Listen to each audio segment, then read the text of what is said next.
ಆಫೀಸಿಗೆ ಹೋದರೆ ಕೆಲವರಿಗೆ ಇಯರ್ ಎಂಡಿಂಗ್ ಟೈಮಲ್ಲಿ ಯಾರ್ಯಾರ ಪೇಪರಲ್ಲಿ ಎಷ್ಟೆಷ್ಟು ಹೈಟ್ ಸಿಕ್ತು ಅಂತ ತಿಳ್ಕೊಳ್ಳೋ ಕುತೂಹಲ. ಪೇರೆಂಟ್ಸ್ಗೆ ತಮ್ಮ ಮಕ್ಕಳಿಗಿಂತ ಬೇರೆಯವ್ರ ಮಕ್ಕಳಿಗೆ ಎಷ್ಟು ಸ್ಕೋರ್ ಮಾಡಿದ್ದಾರೆ ಅಂತ ತಿಳ್ಕೊಳ್ಳೋ ಕುತೂಹಲ. ನನ್ನ ಫ್ರೆಂಡ್ಗೆ ಆಫೀಸಲ್ಲಿ ಪರಿಚಯ ಆಗಿರೋ ಹೊಸ ಹುಡುಗಿಗೆ ಎಷ್ಟು ಬ್ರೇಕಪ್ ಆಗಿದೆ ಅಂತ ತಿಳ್ಕೊಳ್ಳೋ ಕುತೂಹಲ. ಹಾಗೆ ಒಬ್ಬೊಬ್ಬರಿಗೆ ಒಂದೊಂದು ರೀತಿಯ ವಿಷಯದಲ್ಲಿ ಒಂದೊಂದು ಥರ ಕ್ಯೂರಿಯಾಸಿಟಿ ಇದ್ದೇ ಇರುತ್ತೆ. ಈ ಕ್ಯೂರಿಯಾಸಿಟಿ ಮನುಷ್ಯನನ್ನು ತನ್ನ ವಿಚಾರಗಳಲ್ಲಿ ಮತ್ತು ಸಂಶೋಧನೆಗಳಲ್ಲಿ ಎಷ್ಟು ಮುಂದುವರೆದಿದ್ದಾನೆ ಅಂತಂದರೆ, ಅದು ಯಾವ ಒಂದು ಫೀಲ್ಡ್ ಅಥವಾ ಯಾವ ಒಂದು ಪರ್ಟಿಕ್ಯುಲರ್ ಕ್ಷೇತ್ರ ಅಂತಲ್ಲ, ಭೂಮಿಯ ಮೇಲಾಗಿರ್ಬೋದು, ಭೂಮಿಯ ಒಳಗಾಗಿರ್ಬೋದು, ಆಕಾಶದಲ್ಲಾಗಿರ್ಬೋದು, ನೀರಿನ ಒಳಗಾಗಿರ್ಬೋದು, ನೀರಿನ ಮೇಲಾಗಿರ್ಬೋದು, ಪ್ರಾಣಿಗಳು, ಪಕ್ಷಿಗಳು, ಗಾಳಿ, ಬೆಳಕು, ಯಂತ್ರೋಪಕರಣಗಳು, ಇನ್ನೂ ಹಲವು ಪ್ರತಿನಿತ್ಯ ಹೊಸ field of studies are coming out. ನೀನು ಕಲಿಬೇಕು ಅಂದರೆ ನೂರಾರು ಕ್ಷೇತ್ರಗಳು, ಸಂಶೋಧನೆ ಮಾಡಬೇಕು ಅಂದರೆ ನೂರಾರು ಕ್ಷೇತ್ರಗಳು ಪ್ರತಿನಿತ್ಯ ಹೊರ ಬರ್ತಾನೆ ಇದೆ. ಇದೆಲ್ಲದಕ್ಕೆ ಕಾರಣ ಒಂದೇ, ಮನುಷ್ಯನಲ್ಲಿರುವಂಥ ಕ್ಯೂರಿಯಾಸಿಟಿ, ಅಂದರೆ ಮನುಷ್ಯನಿಗಿರುವಂಥ ಕುತೂಹಲ.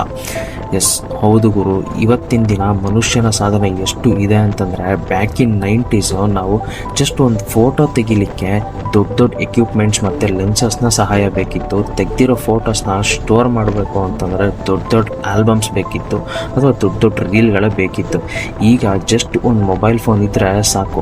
ಪರ್ಟಿಕ್ಯುಲರ್ ಆಗಿ ಸಿನಿಮಾ, ಟ್ರಾವೆಲ್, ಸ್ಪೇಸ್ ಸೈನ್ಸ್, ಈ ಟೆಕ್ನಾಲಜಿಗಳಲ್ಲಿ ಮನುಷ್ಯನ ಕುತೂಹಲ ಎಷ್ಟು ಇದೆ ಅಂತಂದರೆ, ಪರದೆ ಮೇಲೆ ನೋಡ್ತಾ ಇದ್ದಂಥ ಚಿತ್ರಗಳಿಂದ ಹಿಡಿದು 3D, 7D, 8D ನಂಥ ಸಿನಿಮಾಗಳು, ಪ್ರಕೃತಿಯಲ್ಲಿರುವಂಥ ವಿಶೇಷ ಶೈಲಿಗಳನ್ನು ಮನುಷ್ಯ ತನ್ನ ಅನುಕೂಲಕ್ಕಾಗಿ ಪ್ಲೇನ್, ರಾಕೆಟ್, ಜೆಟ್, ಟ್ರೈನ್ ಅಂತ ನೂರಾರು ಕಿಲೋಮೀಟರ್ ಸ್ಪೀಡ್ನಲ್ಲಿ ಹೋಗುವಂಥ ಯಂತ್ರಗಳು, ಆಕಾಶಕ್ಕೆ ಬಂದರೆ ಬ್ಲ್ಯಾಕ್ ಹೋಲ್ ಅಂತೆ, ಭೂಮಿ ಥರದೇ ಹ್ಯಾಬಿಟೇಟ್ ಇರೋವಂಥ similar planets around the stars ಅಂತೆ, ಈ ಥರ ನೂರಾರು ಡಿಸ್ಕವರಿಗಳು.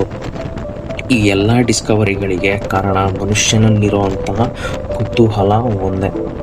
ಮನುಷ್ಯ ಹೇಗೆ ಯೋಚನೆ ಮಾಡ್ತಾನೆ ಅಂದರೆ, ಇನ್ನೂ ಏನೇನಿದೆ, ಇನ್ನೂ ಏನೇನು ಇರ್ಬೋದು, ನಮಗಿರೋ ಬ್ರೈನ್ ಎಷ್ಟು ಪವರ್ಫುಲ್ ಅಂತಂದರೆ, ಪ್ರೆಸೆಂಟ್ ನಮ್ಮ ಹತ್ರ ಇರೋವಂಥ ಲಿಮಿಟೆಡ್ ರಿಸೋರ್ಸಸ್ನ ಯೂಸ್ ಮಾಡಿಕೊಂಡು ಅನ್ಲಿಮಿಟೆಡ್ ಡಿಸ್ಕವರಿಗಳನ್ನು ಮಾಡೋವಂಥ ಶಕ್ತಿ ಇರೋದು ಮನುಷ್ಯನಿಗಿರೋವಂಥ ಕುತೂಹಲಕ್ಕೆ ಮಾತ್ರ.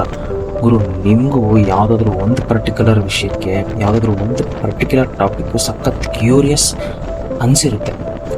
ಅದು ಯಾವ ಲೆವೆಲ್ಗೆ ಅಂತಂದರೆ, ನೀವು ಅದನ್ನು ಎಕ್ಸ್ಪ್ಲೋರ್ ಕೂಡ ಮಾಡಿರ್ತೀರ, ಅದು ತಿಳ್ಕೊಳ್ಳೋದಕ್ಕೆ ಸಖತ್ ಇಂಟ್ರೆಸ್ಟ್ ತೋರಿಸಿ ನಿಮಗೆ ಗೊತ್ತಿಲ್ಲದಂಗೆ ಫುಲ್ ಇನ್ವಾಲ್ವ್ ಆಗಿಬಿಟ್ಟಿರ್ತೀರ. ಕಮೆಂಟ್ ಸೆಕ್ಷನಲ್ಲಿ ಆ ಒಂದು ಮ್ಯಾಟ್ರನ್ನ, ಆ ಒಂದು ವಿಷಯನ ಶೇರ್ ಮಾಡ್ಕೊಳ್ಳಿ. ಆ್ಯಂಡ್ ನಿಮ್ಮ ಕ್ಯೂರಿಯಸ್ ಆಗಿರೋಂಥ ಫ್ರೆಂಡ್ಗೆ ಈ ವಿಡಿಯೋನ ಶೇರ್ ಮಾಡಿ.